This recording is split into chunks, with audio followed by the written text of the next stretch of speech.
Doctor Babasaheb Ambedkar यांच्या जयंतीनिमित्तानं नागपूरच्या दीक्षाभूमीवर सकाळपासूनच भीम अनुयायी यायला सुरुवात झाली आहे। बाबासाहेबांच्या जयंतीनिमित्त दीक्षाभूमीसह शहरामध्ये विविध उपक्रमांचं आयोजनही करण्यात आलेलं आहे। वाढत्या उष्णतेच्या पार्श्वभूमीवर प्रशासनाकडून ग्रीन नेटसह विविध व्यवस्थाही करण्यात आलेली आहे।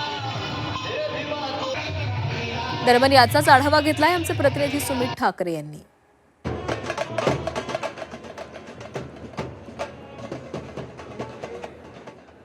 भारतरत्न डॉक्टर बाबासाहेब आंबेडकर यांच्या जयंतीनिमित्त नागपुरातील दीक्षाभूमी परिसरात आपण आहोत आणि या ठिकाणी आपण जर पाहिलं तर सकाळपासूनच भीम अनुयायांची यायला सुरुवात झालेली आहे। पहाटेपासून दर्शनासाठी येत असताना जय भीमच्या घोषणांनी संपूर्ण परिसर हा गजबजलेला आहे।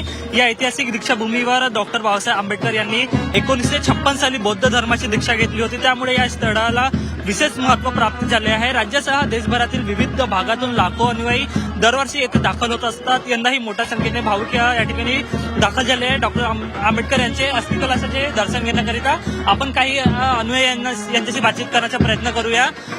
तर काय सांगाल, आपण या ठिकाणी आपण आलेला आहात, काय नेमकी भावना आहे? बाबासाहेबांच्या निमित्ताने आलो आम्ही, त्यांच्याविषयी आमच्या मनात हे चांगली भावना आहे। आपण आणखी काही अनुयायांशी बातचीत करण्याचा प्रयत्न करूया। काय सांगाल, आपण या ठिकाणी डॉक्टर बाबासाहेब आंबेडकर यांच्या अस्थिकलशाचे दर्शन घेण्याकरिता आलेले आहात, काय भावना आहे? चांगली भावना आहे त्याविषयी।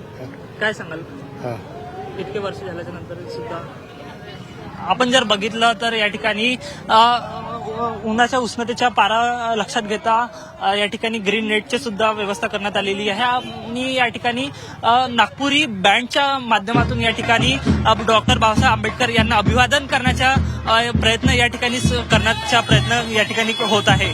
त्या व्हिडिओ जर्नलिस्ट रत्नशील सातपुते, सुमित ठाकरे, जी 24 तास, नागपूर।